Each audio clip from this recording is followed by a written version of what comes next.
صحت عافیت کے بارے میں دعا مانگی جاتی ہے، اللہ تعالیٰ سے سوال کیا جاتا ہے، تو یہ دعا کیسے قبول ہوگی؟ اس کے حوالے سے میں ایک نسخہ عرض کرتا ہوں۔ بہت عرصہ پہلے میں نے ایک کتاب میں پڑھا تھا کہ ایک آدمی تھا، اس کی دعائیں بڑی کثرت سے قبول ہوتی تھی۔ ٹھیک، جو دعا کرتا قبول ہو جاتی، جو دعا کرتا قبول ہو جاتی۔ تو اس سے کسی نے پوچھا کہ یار تم کو اتنے نیک آدمی بھی نہیں لگتے کہ تم کوئی ولی ہو، کوئی بڑی پہنچی ہوئی ہستی ہو، ایسا بھی نہیں ہے، لیکن پھر بھی تمہاری دعائیں اتنی کثرت سے قبول ہوتی ہیں، وجہ کیا ہے؟ اس نے کہا کہ اس کی وجہ یہ ہے کہ میں جب اپنے گھر سے نکلتا ہوں تو مجھے جو بندہ نظر آتا ہے میں اس کے لیے دعا کرتا ہوں۔ سبحان اللہ، ٹھیک ہے۔ روڈ پہ چلتے ہوئے، گاڑی چلاتے ہوئے، بائک پہ، پیدل، خریداری کرتے، مجھے جو بندہ نظر آتا ہے میں اس کے لیے دعا کرتا ہوں، یا اللہ اس کا بھلا کر، یا اللہ اس کی خیر کر، یا اللہ اس کو عافیت دے، یا اللہ اس کے ساتھ اچھا معاملہ فرما۔ تو میں چونکہ کثرت کے ساتھ دوسروں کے لیے دعا کرتا ہوں، اس لیے اللہ تعالیٰ میری دعائیں قبول فرماتا ہے۔ بہت خوب مفتی صاحب، ماشاء تو یہ ایک بڑا پیارا نسخہ ہے دعا کی قبولیت کا، کہ دعا کی کثرت کی جائے اور دوسروں کے لیے دعا کی کثرت کی جائے۔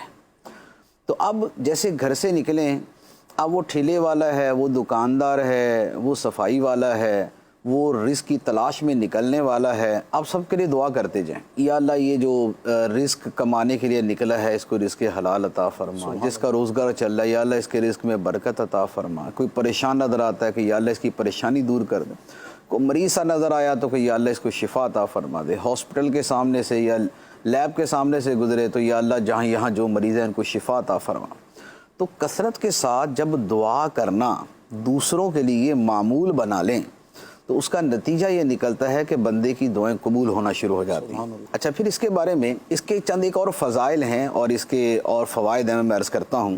ایک حدیث مبارک ہے، مسلم شریف کی حدیث ہے، نبی پاک صلی اللہ تعالیٰ علیہ وسلم نے فرمایا کہ آدمی کی اپنے غیر موجود بھائی کے لیے دعا اللہ کی بارگاہ میں قبول ہوتی ہے۔ سبحان اللہ۔ کسی کے لیے دعا کریں جو وہاں موجود نہیں ہے تو یہ دعا اللہ کی بارگاہ میں قبول ہوتی۔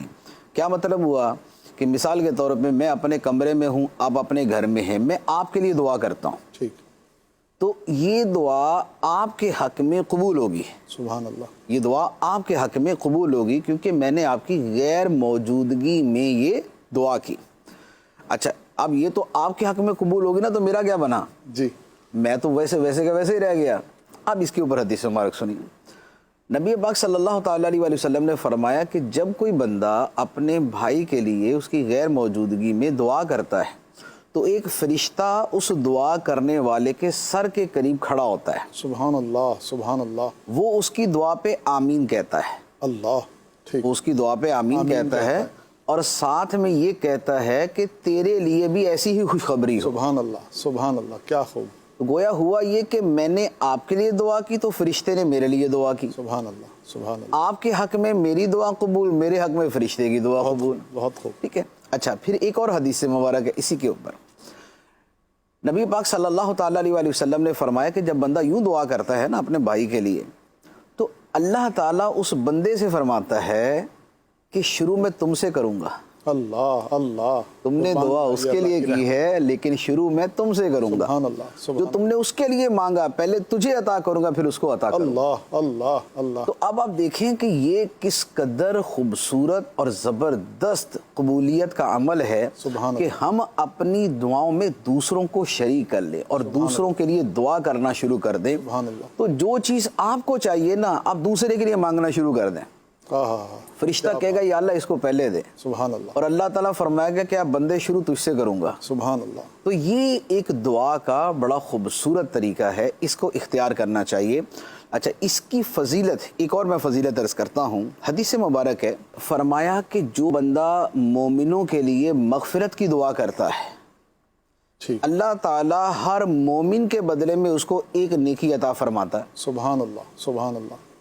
اب اس پر باقاعدہ علماء نے تحریر فرمایا کہ جو بندہ یہ دعا مانگے، اللہم اغفر لی ولکل مؤمن و مؤمنہ، اے اللہ مجھے بھی بخش دے اور ہر مومن مرد و عورت کو بخش دے، ٹھیک، تو ہر ایک کے بدلے میں ایک نیکی ملے گی۔ ٹھیک، دنیا میں اس وقت جو مسلمان ہیں ان کی تعداد 1.5 ارب ہے. سبحان اللہ. اور ہر مومن تو یہ نہیں ہے، کیونکہ جو فوت ہو چکے وہ بھی تھے اور جو آئیں گے وہ بھی ہے. کیا بات ہے. تو یہ ایک دعا کہ اے اللہ مجھے بخش دے اور ہر مومن مسلمان مرد عورت کو بخش دے، اس ایک دعا سے اللہ تعالیٰ ہر ایک کی تعداد کے برابر نیکیاں عطا فرمائے گا. تو اربوں کی تعداد میں نیکیاں اس ایک جملے کے ذریعے بندے کو نصیب ہو جاتی ہیں. سبحان اللہ. سبحان اللہ. تو یہ دعا، اب یہ دوسروں کے لیے دعا بھی ہے، اپنے لیے دعا بھی ہے، نیکیوں کے حصول کا ذریعہ بھی ہے.